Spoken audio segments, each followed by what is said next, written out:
मत्ती रचित सुसमाचार अध्याय 23।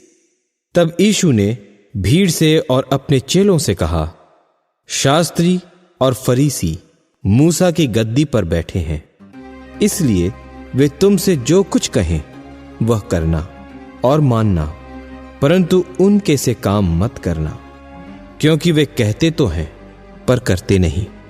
वे एक ऐसे भारी बोझ को, जिनको उठाना कठिन है, बांधकर उन्हें मनुष्यों के कांधों पर रखते हैं, परंतु आप उन्हें अपनी उंगली से भी सरकाना नहीं चाहते।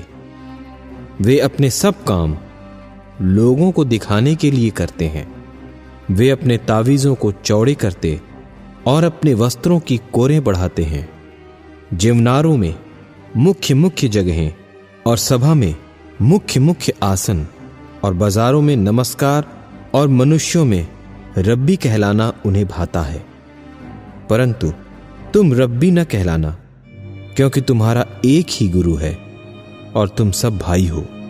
और पृथ्वी पर किसी को अपना पिता न कहना, क्योंकि तुम्हारा एक ही पिता है जो स्वर्ग में है। और स्वामी भी न कहलाना, क्योंकि तुम्हारा एक ही स्वामी है, अर्थात मसीह। जो तुम में बड़ा हो वह तुम्हारा सेवक बने। जो कोई अपने आप को बड़ा बनाएगा वह छोटा किया जाएगा, और जो कोई अपने आप को छोटा बनाएगा वह बड़ा किया जाएगा। हे कपटी शास्त्रियों और फरीसियों, तुम पर हाय! तुम मनुष्यों के विरोध में स्वर्ग के राज का द्वार बंद करते हो। न तो आप ही उसमें प्रवेश करते हो और न उसमें प्रवेश करने वालों को प्रवेश करने देते हो। हे कपटी शास्त्रियों और फरीसियों, तुम पर हाय! तुम एक जन को अपने मत में लाने के लिए सारे जल और थल में फिरते हो, और जब वह मत में आ जाता है तो उसे अपने से दूना नारकीय बना देते हो।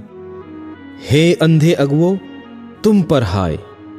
जो कहते हो कि यदि कोई मंदिर की शपथ खाए तो कुछ नहीं, परंतु यदि कोई मंदिर के सोने की सौगंध खाए तो उससे बंध जाएगा। हे मूर्खो और अंधो, कौन बड़ा है, सोना या वह मंदिर जिससे सोना पवित्र होता है? फिर कहते हो कि यदि कोई बेदी की शपथ खाए तो कुछ नहीं, परंतु जो भेंट उस पर है, यदि कोई उसकी शपथ खाए तो बंध जाएगा। हे अंधो, कौन बड़ा है, भेंट या बेदी जिससे भेंट पवित्र होती है? इसलिए जो बेदी की शपथ खाता है वह उसकी, और जो कुछ उस पर है उसकी भी शपथ खाता है। और जो मंदिर की शपथ खाता है वह उसकी और उसमें रहने वाले की भी शपथ खाता है। और जो स्वर्ग की शपथ खाता है वह परमेश्वर के सिंहासन की और उस पर बैठने वाले की भी शपथ खाता है। हे कपटी शास्त्रियों और फरीसियों, तुम पर हाय!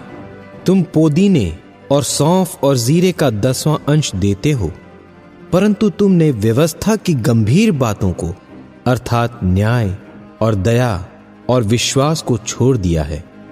चाहिए था कि इन्हें भी करते रहते और उन्हें भी न छोड़ते। हे अंधे अगुवो, तुम मच्छर को तो छान डालते हो, परंतु ऊंट को निगल जाते हो। हे कपटी शास्त्रियों और फरीसियों, तुम पर हाय! तुम कटोरे और थाली को ऊपर ऊपर से तो मांजते हो, परंतु वे भीतर अंधेर असंयम से भरे हुए हैं। हे अंधे फरीसी, पहले कटोरे और थाली को भीतर से मांज, कि वे बाहर से भी स्वच्छ हों। हे कपटी शास्त्रियों और फरीसियों, तुम पर हाय! तुम चूना फिरी हुई कब्रों के समान हो, जो ऊपर से तो सुंदर दिखाई देती हैं, परंतु भीतर मुर्दों की हड्डियों और सब प्रकार की मलिनता से भरी हैं। इसी रीति से तुम भी ऊपर से मनुष्यों को धर्मी दिखाई देते हो, परंतु भीतर कपट और अधर्म से भरे हुए हो। हे कपटी शास्त्रियों और फरीसियों, तुम पर हाय! तुम भविष्यद्वक्ताओं की कब्रें संवारते और धर्मियों की कब्रें बनाते हो, और कहते हो कि यदि हम अपने बाप दादों के दिनों में होते तो भविष्यद्वक्ताओं की हत्या में उनके साझी न होते। इससे तो तुम अपने पर आप ही गवाही देते हो कि तुम भविष्यद्वक्ताओं के घातकों की संतान हो। सो तुम अपने बाप दादों के पाप का घड़ा भर दो।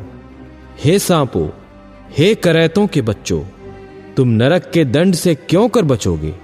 इसलिए देखो, मैं तुम्हारे पास भविष्यद्वक्ताओं और बुद्धिमानों और शास्त्रियों को भेजता हूं, और तुम उनमें से कितनों को मार डालोगे और क्रूस पर चढ़ाओगे, और कितनों को अपनी सभाओं में कोड़े मारोगे, और एक नगर से दूसरे नगर में खदेड़ते फिरोगे, जिससे धर्मी हाबिल से लेकर बिरिक्या के पुत्र जकर्याह तक, जिसे तुमने मंदिर और बेदी के बीच में मार डाला था, जितने धर्मियों का लहू पृथ्वी पर बहाया गया है, वह सब तुम्हारे सिर पर पड़ेगा। मैं तुमसे सच कहता हूं, ये सब बातें इस समय के लोगों पर आ पड़ेंगी। हे यरूशलेम, हे यरूशलेम, तू जो भविष्यद्वक्ताओं को मार डालता है और जो तेरे पास भेजे गए उन्हें पत्थरवाह करता है, कितनी ही बार मैंने चाहा कि जैसे मुर्गी अपने बच्चों को अपने पंखों के नीचे इकट्ठे करती है, वैसे ही मैं भी तेरे बालकों को इकट्ठे कर लूं, परंतु तुमने न चाहा। देखो, तुम्हारा घर तुम्हारे लिए उजाड़ छोड़ा जाता है, क्योंकि मैं तुमसे कहता हूं कि अब से जब तक तुम न कहोगे कि धन्य है वह जो प्रभु के नाम से आता है, तब तक तुम मुझे फिर कभी न देखोगे।